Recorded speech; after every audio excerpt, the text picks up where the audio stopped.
Hi, this is Shadi. Today we will be discussing Shuai Jiao, Chinese wrestling, and I've touched upon this before. There's a lot of similarities when it comes to grappling all over the world, especially when there's a jacket involved. But today I'm gonna be discussing something that's a bit unorthodox because their grouping is somewhere in the middle. You have these big circular movements. At the same time, the sleeves are very short, so that's also gonna create the opportunity to grapple with the arms only, and also with the jacket.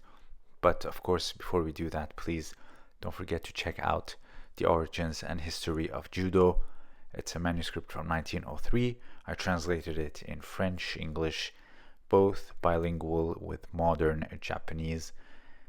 So link will be down below, and for everyone who already got it, thank you. So before I touch upon Shuai Jiao, I'm not saying, or what I'm about to talk about in the video is that it's only unique to Shuai Jiao. No, Judo has 8 different directions of unbalancing, so you're gonna see techniques from every direction. That's what I'm trying to say.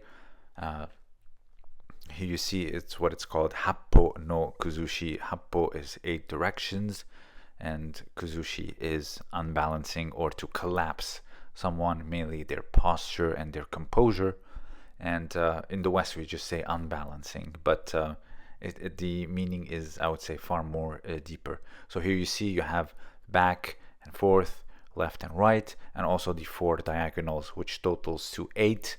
And of course, not only that, but when you create a throw, it's also on the several axes of these 8. So you have, of course, back and forth, as you see here, and there is lateral. So you take someone to the side and you can take them down, as you see here, with the foot sweep from the Nage no Kata. And again, I'm just showing you all the various ways and directions that Judo goes for throwing, and of course, let's not forget, circularly. And you can see here, many people like to circle someone, and then as they are coming through for wherever, they will meet them at one point and then execute the throw. And of course, you can see it's very not linear, but almost less moving, less, I would say, big movements. Yes, you have the directions, etc., but here you can see they have what is called the wave movement. When I talked to Vincent, or the Wandering Warrior, he discussed this. So of course, this sleeve grip that you see here, it's very crucial to this particular concept. And it used to be present in the old gi of Judo and Jiu-Jitsu, but of course, with the evolution of the gi, it kind of disappeared. But here you see from the game of Jiu-Jitsu of 1906 being employed. And it's important to know the origins of some of the grips that you actually are using, but you don't know that you're doing a very old grip. So here, Satoshi Ishii with Fanatics, he's explaining this particular grip. So even though the sleeve is very, very long, you see here you can still kind of imitate it and get in on the where the elbow folds. And it's very useful for someone that's trying to get a deep grip down your back or behind your neck, or you just want to break their grip. And it's great if you cannot get the traditional sleeve grip on the elbow level. And so here you get like a pocket grip, but on the inside of the elbow. And it's rooted in this particular grip that we saw from the book from 1906. Another one, of course, many of you do, is what they call the armpit grip. The armpit grip also has a history, and that is the traditional clothing of Judo before it was separated into gi. The clothing of Judo, you can still see it in Kyudo. There was an opening in the armpits to kind of air them out, so people would grip them, and then later they did it. So, and also here not only do they have their own way of waving things, creating that wave and that circular movement, but you also see something that you would also observe in Judo.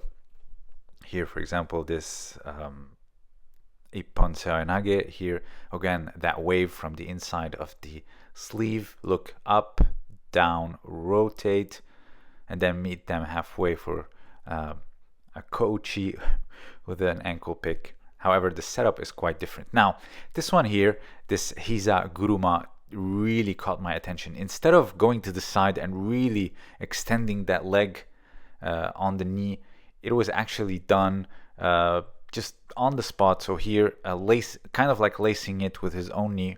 Now, that's a good way to take someone into newaza, to be honest. And again, when the sleeves are short, you also have to deal with the hands at the same time. So you're going to create these arm drags. And this one here, you might see in Aikido. I believe it's Sukumen Iriminage. And of course, belt grips at the same time. There are in Judo, and I will show you just in a bit. However, it's not something you see in sparring. I'm surprised. Now, let's take a look at Hiza Guruma for a second. Look at the going to the side and really extending that leg rather than folding it on the other knee and then just blocking from the front. So, and also Tsurigoshi. Tsurigoshi, fishing hips in a sense. It might not make a lot of sense in English, but it's the tsurite is on the belt, and so you have that very strong pull on the belt. And as you know, the belt is very close to the center of gravity, so they're gonna feel overwhelmed when they are pulled, and they're gonna lose a lot of control. So you can get it deep down the back or around the back, but another way of doing tsurigoshi is also the front where the belt ties. And here it is. Again, it's not something you see in Judo, but it was an option that was tested. But you might see it somewhere else, especially like Sambo. But in Judo, again, you see these things in other arts, like that particular grip on the sleeve, etc., but very rarely, or if someone that's highly educated like Ishii, you can see it, or it can be used, because now everyone is just so obsessed with the hand around the neck or down the back or around the waist, and just the classical sleeve that can block the wrist and the forearm, where you can do so many things with the hikite or the sleeve grip. But some people just have very little options and they just become advanced in them. While if you study your art properly, Jiu-Jitsu, Judo, you will see that it's far richer than that.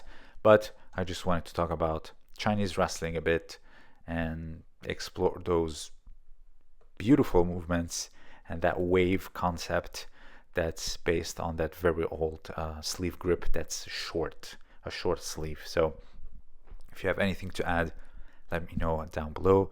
Don't forget to check out my book and my Patreon. This was Shadi. Thank you for listening.